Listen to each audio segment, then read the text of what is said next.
एक बहुत बड़ा कंजूस व्यक्ति था।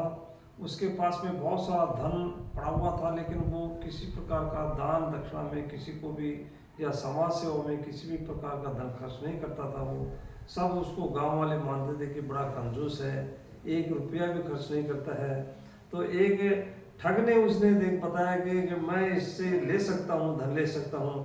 तो ठग ने एक उपाय सोच करके उसने जो है एक नकली दाढ़ी बढ़ाई, नकली बाल बनाए इसने ठग ने, और ठग जा करके वहाँ उसमें उस सेठ कंजूस व्यक्ति के पास में पहुँच जाता है। कंजूस व्यक्ति को जा करके कहता है कि मुझे यहाँ रात हो गई है, आपका कुछ नहीं चाहिए और मुझे यहाँ रहना है, रात में रुकना है।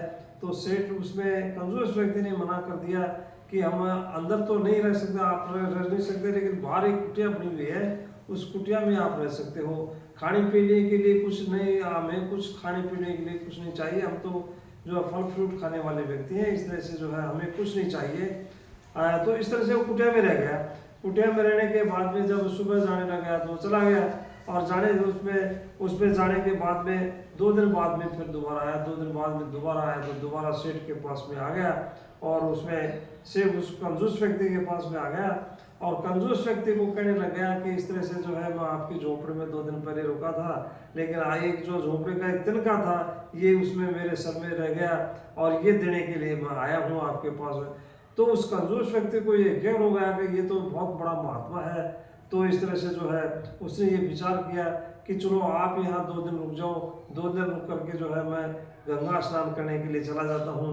तो उसको 2 दिन छोड़ करके उसने ठग ने कहा कि मैं 2 दिन तो नहीं रुक सकता, लेकिन चलो आपके कहने से मैं रुक जाता हूँ। इस तरह से वो जो गंगा नदी काढ़े चला जाता है, और पीछे से ठग जो है उसमें सारा का सारा माल जो भर करके, और उसकी स्त्री जो थी वो गहने से लदी हुई थी, उसको स्त्री को भी ले जाता है, और बहुत सारा धन माल गहने वगैरह सारे ले जाते हैं उसमें।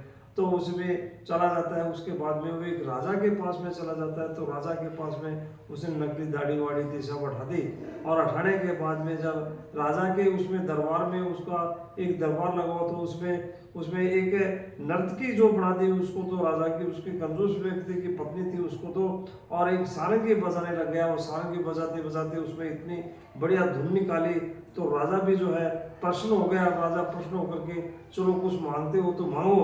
तो उस व्यक्ति ने उस कंजूस व्यक्ति को देख लिया था कि उस ठग ने, कि ये व्यक्ति, तो उसने कहा कि राजा को कहा कि भाई इस व्यक्ति को जो है इसमें फांसी की सजा चढ़ा दो आप, तो ये जो है मांगना है।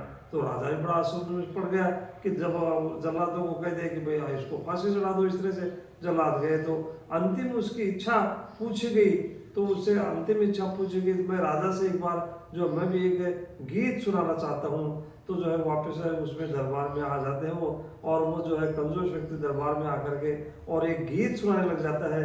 गीत में वही बात आ जाती है कि उसमें बड़ा जो है पाखंडी देखा मैंने स्वाद महात्मा, और इस तरह से तिनका उसमें आ गया, और इस तरह से जो है उसमें वो गीत से जो है प्रश्न हो गया। वो राजा को जो अंधा बताया कि भाई जो फांसी देने वाला वो भी राजा के लिए अंधा बताया, तो उसने बताया कि भाई अंधा कैसे, तो उसमें सारी बात उसने बताई कि इस तरह से ठग ने जो है मेरे साथ में ठगी की है, इस तरह से स्त्री मेरी थी और ये है, इस तरह से जो है ठग ने बाद में जा कर के उसकी स्त्री को भी दिलाया उसको, और जो है कंजूस व्यक्ति जो है वापस अपने घर आ गया।